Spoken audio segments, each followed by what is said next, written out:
हे friends, कैसे हैं आप सब। वेलकम टू मोटिवेशनल गपशप। आज की जो स्टोरी है वो है 4 रानियों की। एक राज्य में राजा जो था वो काफ़ी बूढ़ा हो चुका था, तो उसको रिटायर होना था अभी अपने काम से। और उसने क्या किया कि काफ़ी बूढ़ा होने की वजह से उसने अपने उत्तराधिकारी को घोषित किया, अपने सबसे बड़े बेटे को राज्य गद्दी सौंपी और खुद संन्यास लेने के लिए जंगलों में जाने लगा। उसकी 4 पत्नियां थी। 4 रानियां जो थी, सबसे लास्ट वाली जो रानी थी, चौथी रानी, राजा उसके पास गया और बोला कि मैं संन्यास लेने के लिए जंगल में जा रहा हूँ, तो आप मेरे साथ चलेंगी। रानी ने बोला, मैं आपके साथ कहीं नहीं जाने वाली राजा जी, क्योंकि मैं यहीं पे रहूँगी। अगर आपने जाना है तो आप अकेले जा सकते हो, लेकिन मैं आपके साथ नहीं जा सकती। ये बात सुनने के बाद राजा को काफ़ी निराशा हुई, बहुत परेशान हुआ। उदास होने के बाद राजा उसके कक्ष से बाहर आया और अपनी तीसरी रानी के पास गया।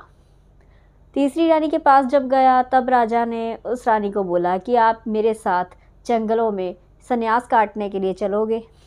तो उस तीसरी रानी ने भी यही जवाब दिया कि मैं आपके साथ कहीं नहीं जाने वाली, ये महल छोड़कर। अगर आप जाओगे और आपकी डेथ हो जाती है तो उसके बाद में मैं दूसरी शादी कर लूँगी, लेकिन मैं आपके साथ जंगल में नहीं जा सकती।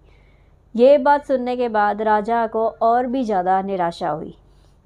निराशा होने के बाद राजा इतना उदास था, उस राजमहल से भी बाहर आ गया। अब राजा अपनी दूसरी पत्नी के पास जा रहा था। दूसरी पत्नी के पास जब गया तो राजा ने उसको भी सेम क्वेश्चन किया कि किसी टाइम में उसके साथ भी बहुत ज़्यादा प्यार था राजा का। तो राजा ने उसको बोला कि आप मेरे साथ जंगलों में संन्यास काटने के लिए चलोगे। तो रानी ने जवाब दिया, राजा साहब, मैं आपके साथ तो नहीं जा सकती, लेकिन हाँ, एक चीज़ का प्रॉमिस करती हूँ कि अगर आपकी मृत्यु हो जाती है तो उसके बाद में आपका अंतिम संस्कार मैं बहुत अच्छे तरीके से करवाऊँगी। ये बात सुनने के बाद राजा को बहुत ज़्यादा दुख हुआ और जैसे तैसे वो उस कक्ष से बाहर आ ही रहा था कि उसे एक आवाज़ सुनाई दी, सुनिए, मैं आपके साथ जाने के लिए तैयार हूँ।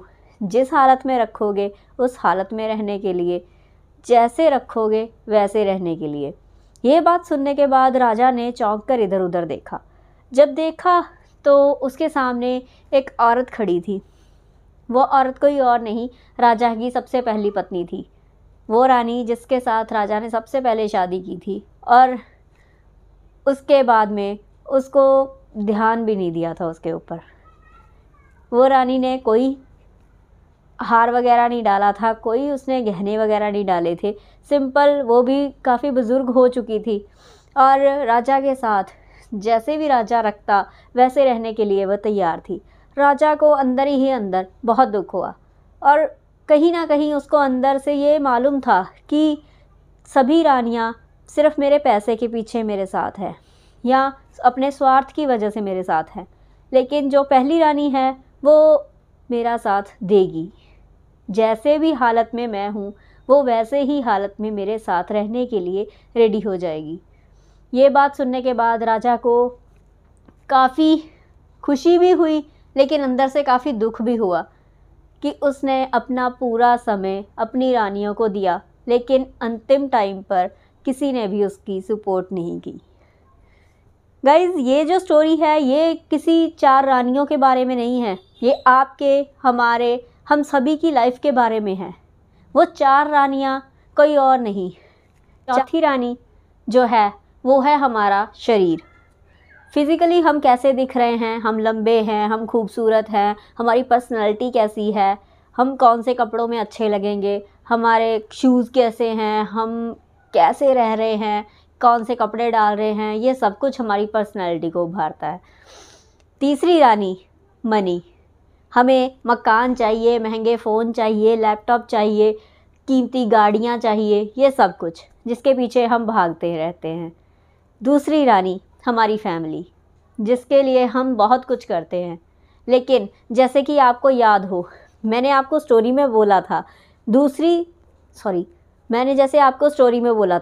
तीसरी रानी तीसरी रानी ने राजा को ये बोला था कि अगर आप की डेथ हो जाती है तो मैं दूसरी शादी कर लूँगी, लेकिन आपके साथ नहीं जाऊँगी।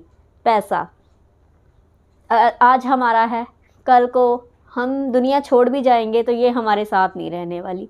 कीमती गाड़ियाँ, घर, पैसा, ये सब कुछ हमें छोड़कर जाना ही पड़ता है।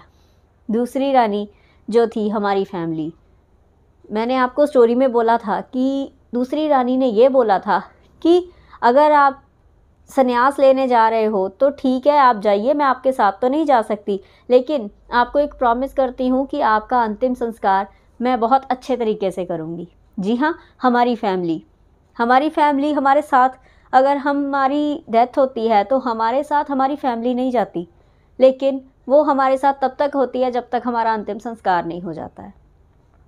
फर्स्ट जो पहली रानी थी वो है हमारी खुद की आत्मा, जो हमारे जन्म से लेके मृत्यु तक हमारे साथ ही रहती है, हमारे साथ ही जाती है, जिसके बारे में हमने कभी भी ध्यान से सोचा तक नहीं होता है।